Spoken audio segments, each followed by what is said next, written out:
Hi, everybody. Welcome back. Today, we're talking about real estate investing. We've got a bunch of videos on our channel regarding it, but let's get right to it. So the main theme is to run the numbers, and we've got a couple of versions of these numbers to run to share with you. If you'd like a copy of this Excel sheet, or it's actually a Google Doc now, we'd be happy to send it to you. Just send me an email or shoot me a text or comment down below. We'll get it to you. So it's imperative we run our numbers. And how do we run our numbers is I try to keep it as simple as possible, right? So we want to know the address, the price. We want to know what the total cash outlay is. How much cash am I going to have to put out to buy the property? Now, this is today's rate. We are nearing the middle or end of October in 2022. This is today's investment rate, 8%. Rates have gone up considerably, but look, if the numbers work, we make the offer accordingly, right? We're investors. We're not waiting around for nothing here. We want to calculate all of our rents in. You may want to manipulate this if there's a misspelling, number one, right? Or if there's more income that's coming in for another reason. Once we have our total calculation of rents in, we want to know what our payment is. Then we have our fees. Management fee is about 10%. Could be as low as 6 or 5, but it's usually about 10%. Maybe you're managing it yourself. Vacancy is somewhat all over the place. It's nationally anywhere from 4 to 15%. We like to use 5 to 10% here. 7% is a good number. Repairs could be 10%, and $50 minimum per unit per month, but repairs could be as much as 10% per month. That includes a capital contribution, relatively speaking. Water, sewer, trash, recycle. What else do I have to pay? Am I paying electric? Am I paying heat? Am I paying lawn? Am I paying rental licenses? So we try to keep it simple, but the expenses could get out of hand, or we could get carried away with how many things actually we have to actually pay for. So here we have some real live examples from the MLS, and here's something that looks pretty good. It's a 2-unit outside of the city. Now, this is in Delaware County, $134,000. Putting 25% down, you're going to need about $47,000. Total rents coming in is $1,600. Your total payment, principal and interest, is $1,060. Here's your fees, 10%. We're using 5% on the vacancy, 5% for repairs, water, sewer, trash, about $100 a month. Total expenses, total cash flow, $120. Winner, chicken dinner, right? You're making some money there. You're happy, but maybe you're not happy with $120 per month. This would be a great example where you could maybe live in one unit and rent out the other. So let's assume you're going to rent out unit 2. You're going to live in unit 1. Your total rents in now becomes $800. Your payment is still the same, $1,060. So you're actually only having to pay about $200 a month to live there. Now, keep in mind, if you want to manage the property and your expenses still may be in play here, but if you're going to pay yourself rent, it's not a bad deal for property, and you can get in for considerably less than $47,000 because you're going to live there. So moving right along here, we've got some other properties that I wanted to show that actually have some pretty good numbers. Let me just try to make this a little easier for myself. Get rid of those. So move this over if we can. This one here in Alden, also in Delaware County, looks pretty good as well. $330,000. That's a triplex. You're going to need about $110,000 cash to get into this. There's your rents in. Total rents. Total of the 3-unit rents for over $4,000. Your principal and interest payment is about $2,650, $2,640. Here's your management fee. The math is the math. Here's the end of the expenses. This is your cash flow every month. Beautiful property, beautiful cash flow. Now, you can increase your cash flow pretty quickly, fast, if you're going to manage it yourself. I mean, your cash flow goes up to $800 a month plus if you're going to manage the property yourself. Now, there's other things to consider when you're managing the place, but it's an easy way to increase your cash flow is manage the place yourself. Another easy way to increase your cash flow is it's either your wallet or your watch. So you go do the repairs. So you want to pay for the repairs. They're going to be more costly than if you're going to do them yourself. Vacancy rate, don't ever let anybody leave. You won't have to have anything vacant, but you do want to allot for that. I highly advise you keep it. Maybe we can turn these water bills and turn them over to the tenants to pay, but it's pretty efficient and a pretty great triplex. Great price, decent money down. I mean, 400 positive cash flow. Manage it yourself. You're more than $800 a month. It probably would pay for your car payment or maybe even a couple of car payments. So we looked at these couple of ones here. Now let's look at one that isn't so hot. Here is something that we have checked out for one of our buyers. This is in Elizabethtown. So 265, you need about 85,000 in cash. I mean, the math is the math. You're adding this up. Your payment is here. As soon as you see your payment so close to what the rents are coming in, we usually throw it away. Now, we usually start with a 1% rule. Rents should be at least 1%. If the house is 200,000, we want the rents to be at least 2,000. Now we're interested. Now we're going to look further. Now we're going to come over to our sheet here and plug in the numbers accordingly. This is something out here in York. I'll just leave it here because it doesn't want to cooperate with me. Now here's something where the rents are more than 1%. 1.5. This gets everybody excited here. But look, it's a negative cash flow. Depending if you're going to manage it yourself, you could be positive $300, but yeah, you have to manage it yourself. Taxes are very high on this property. So does that rule of thumb always work? No, but it should start with at least 1%. Throw the rest away, and then let's look at them accordingly. So I want to share with you another sheet that we got from, literally a Google search is,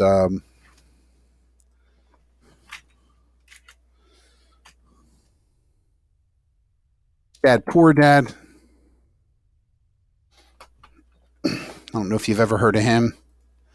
Not sure if we have to pay homage here, but if we do, we want to thank the Rich Dad educators here for this. It's free. It's on their website. They got a lot of free tools here. But here's the real estate evaluator. They actually have a great personal financial calculator, but that's for another video, another time. Download the real estate evaluator here. Click there. It comes up as an Excel sheet. If you wanted us to share it, I guess we certainly could, but we won't necessarily have to if you want to go directly to their website.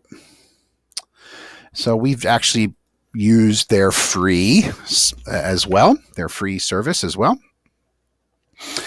So looking at that same triplex that we just looked at using Rich Dad's method, you're plugging in your same numbers here. Now he has a positive cash flow here of $140 nearly a month. This form shows a cap rate of 10%. It's pretty good, and a cash on cash return of 41%. That's pretty good too. So don't be fooled, let's say, by something that maybe is a low monthly income, $140 versus negative $85, where a cap rate of this is phenomenal in real estate land, and a cash on cash return, it's very good as well. Why are the two forms different? I mean, you could have 3 or 4 different Excel sheets and come up with different numbers accordingly. This Rich Dad form is calculating it just a little bit differently. Of course, we like ours on that we use. Of course, we may be biased, but we like ours a lot better. I just like it to see it's simple. It's simple math. Here it is. Although this will give you a cap rate and a cash on cash return as well. So hit that up. So let's look at a real live example. Now, where are we going to find this real live example? First of all, you have to call us. We have all the deals and only the deals, so you can't call anybody else. Totally kidding, of course. Although we'd love to help you out. We do help a lot of investors, but we do have a search function of our MLS system where we can search by cap rate. Literally. Now, are they always as accurate as everybody thinks? No, they're not. Just because it says something or just because you read it on the internet doesn't mean it's true. But we just did a cap rate search of above 10%. And here we've got 7 places right in our local marketplace. And we have access to multiple states in our MLS system. And of course, we can help you worldwide. But point is what? I mean, here's something in Harrisburg for $120,000. Here's another one in Harrisburg for $259,000. So you've got a lot of places and a lot of ones that would be a choice to you. Now, if you wanted to add and go to a higher cap rate, we can just come here and do that. Down to the bottom. Let's go 12 and above. And 3 places. So we've already got several places that we've showed, and we got 3 more here. This is in Lackawanna, Pennsylvania, Schuylkill County. These are 117,000, and this one here in Crumlin is one of the ones that we were describing here on this sheet. Hope I'm not going too fast. This is this property right here. So again, it's not always a 100% accuracy. Oh, the MLS says it's above a 10 cap. Well, we must make an offer. No, but that's where we start. Now, if you didn't want to let us help you on our MLS,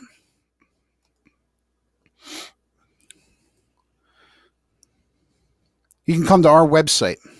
Now, you could really use any website, of course. Now, we cannot search on our website yet by cap rate. Now, we're working on that. And believe me, we've been working together to get this right for you. We're logged in. We're going to come to our search bar here. Again, this is our website. You can use any website that's going to give you data. I usually clear all the filters depending on what you have set up. So now we're starting from a fresh search. We're going to go to type. We're going to go to multifamily, and we're going to let it search. Now I have this sorted by newest listings. You can do this on realtor.com.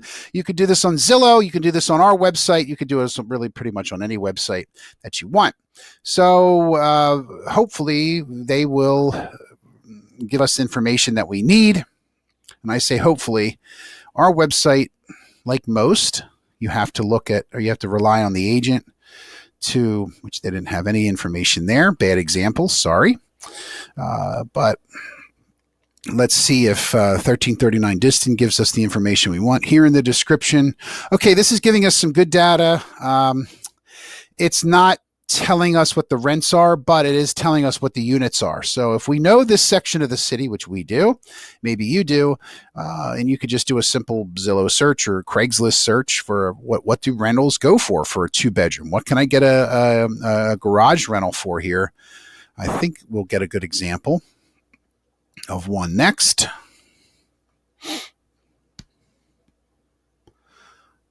Okay, perfect. This is exactly what we want. So updated 2-unit, giving us the info that we need. Currently rented for $950. Unit 2 is currently rented for $1,300. And then they do a sewer reimbursement. So based on this data, we could formulate, using our Excel sheet, we could formulate a proper, or we could formulate to say, hey, does this even work? But we got to start with our 1% rule.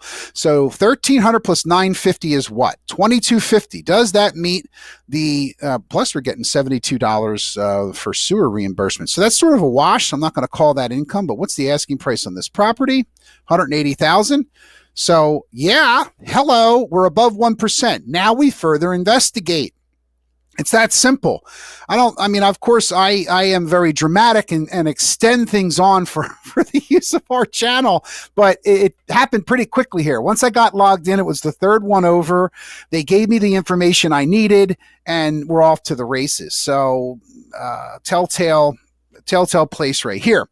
Now let's look at a real live example. This is something we recently helped one of my favorite people, I'll say, in the world, just because he's my hero. Him and his wife do a lot of the work themselves.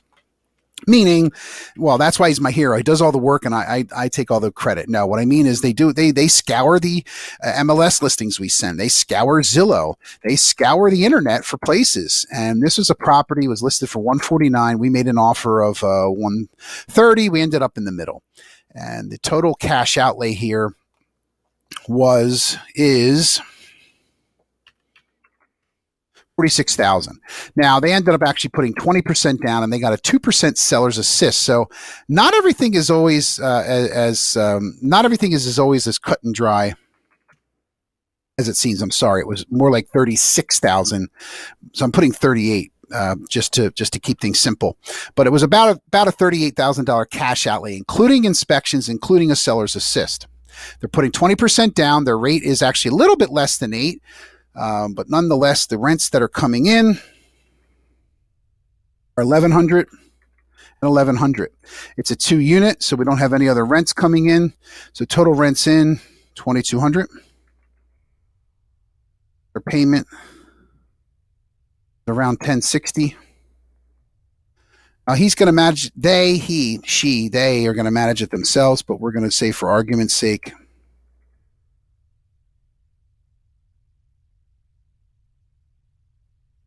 so we're going to add all these up.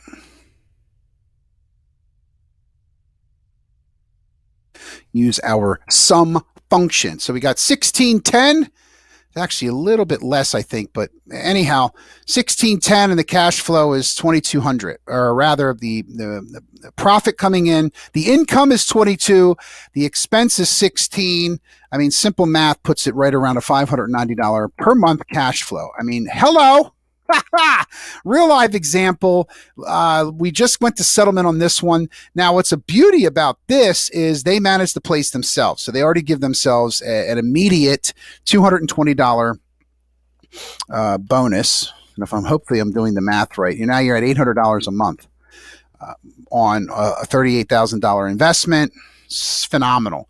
They do some of the work themselves. They are from out of state, but they're from a local state, so it's somewhat easy for them to come if they come have some planning. But if there's an emergency type thing, situation that they need to have, they do have emergency people. They do try very hard to have a low vacancy rate, but they will keep this in. So this isn't a bad one at all. It's a great example as to what we're talking about. Now, let's plug the same numbers into our Rich Dad sheet, and let's see how close I got.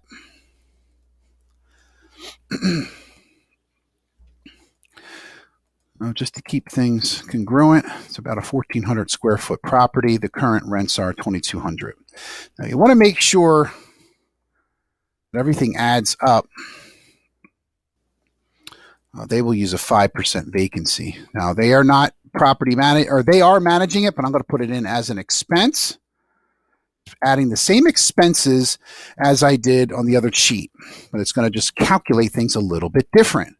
Now the principal and interest here is about $765. Now remember I told you their payment is over almost $1,100, but the P&I, the principal and interest, is $765. Property taxes is about $2,400 for the year. Oops, that's going to be monthly.